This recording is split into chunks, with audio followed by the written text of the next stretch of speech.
There's nothing like encountering a slew of bosses that are just plain dorks, the fun you'll have of beating them down along the way. However, these bosses don't go down easily. In fact, they emerge as powerful threats and can easily take you down instead. There are also those who seem harmless, that we never quite expected to pose such a challenge later. So let's take a look at 15 said bosses here. The Pain, Metal Gear Solid 3 Snake Eater. At first, the Pain seems like a joke. Controlling bees? Well, what's next? Throwing honey at his enemies? Of course, you need to remember that dozens of bees can literally sting you to death. During a battle with Ocelot, Snake ran afoul of the Pain and barely escaped death by stinging. Though he eventually defeated the Hornet Soldier, he most assuredly was not the joke that we made him out to be. Malos, Xenoblade Chronicles 2. When Xenoblade Chronicles 2 starts out, Malos isn't much of a big deal. Sure, he hires Rex, but comes across as more of an annoying douche than a supervillain. Of course, down the line, we learn that Malos actually carries a deep-seated hatred for humanity, and is trying to climb the world tree to kill the Architect. He helps form the antagonistic group Torna, and was a central villain in the Aegis War that took place before the base game's events. In short, do not underestimate him. Champion Gundyr, Dark Souls 3. Another version of Ludix Gundyr, the first boss you ever fight in Dark Souls 3, doesn't seem like much of a threat. Plus, he doesn't have that creepy black mass serpent flailing wildly. This should be easy, right? Wrong. He is relentless with his combos and mix-ups, giving you almost no time to rest. He can attack from silly ranges and requires proper timing to parry. Even with all of that in mind, you're in for a fight. Handsome Jack, Borderlands the pre-sequel and Borderlands 2.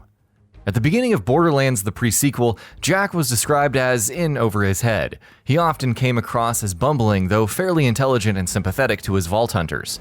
Of course, we later learned that he was harnessing the Eye of the Destroyer as a mega weapon and hunting the Vault for his own nefarious purposes, all while keeping his own daughter imprisoned. Jack would go handsome by the end and showcase his true psychopathy in Borderlands 2, killing beloved characters and generally being a remorseless jerk throughout. Emma, the Gentle Blade, Sekiro Shadows Die Twice. Emma comes across as kind and understanding, if a little reserved at the beginning of Sekiro. She cares when the sculptor gets sick, helps upgrade your healing gourd and whatnot. Of course, if you decide to go full Shura at the end, Emma will step up to fight you. Only one health bar, should be easy, right? However, with blazing speed and crazy powerful grab attacks, Emma shows no hesitation in laying the smackdown on you. Gruntilda, Banjo-Kazooie. What harm could a goofy witch do? A lot, as it turns out, and we're not referring to her terrible rhymes.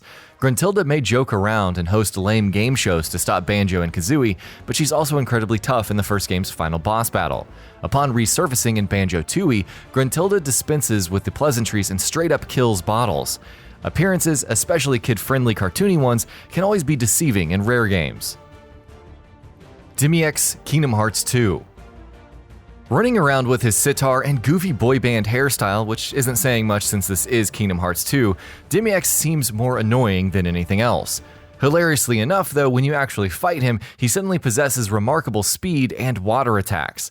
The nature of this fight and figuring out the best way to actually beat him was definitely a wake-up call for many players.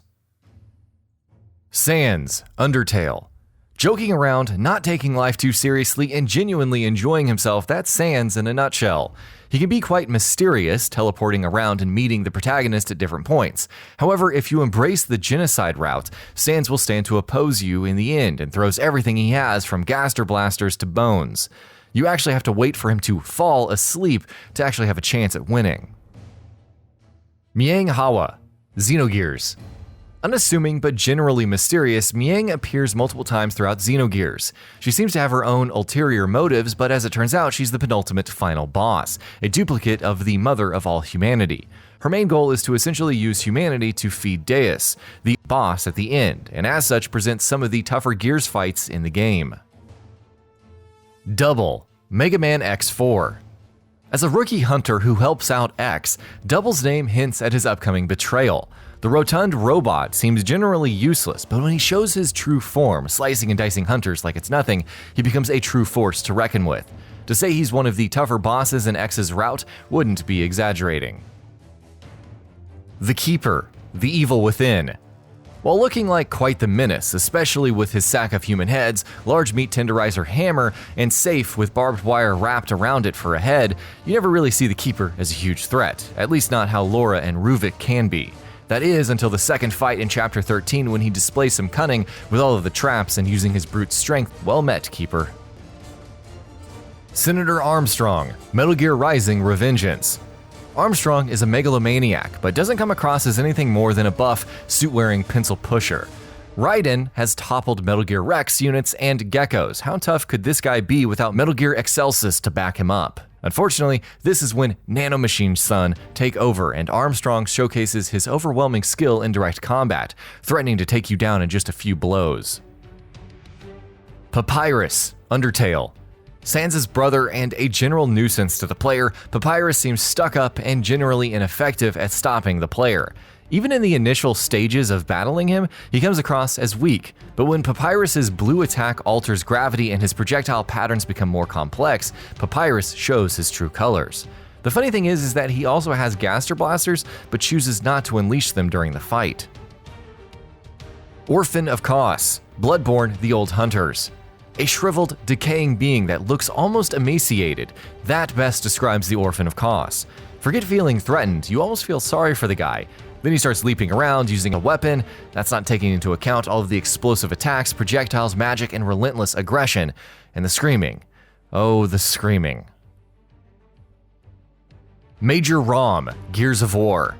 General Rom didn't really feel like much more than your average drone in souped-up armor, lurching around as he did. Yes, he killed Lieutenant Kim, but there wasn't much else for him other than preventing the Gears from getting to the light mass bomb. It's the final fight where Rom revealed his true ace in the hole. Lots and lots of krill. Oh, and a Troika turret. It also probably didn't help that Dom was useless and kept getting downed in this fight. And that about does it for this video. If you enjoyed what you watched and want to see more from Gaming Bolt, you can always hit that subscribe button and turn on the bell icon next to it. That way you will never miss any of our videos.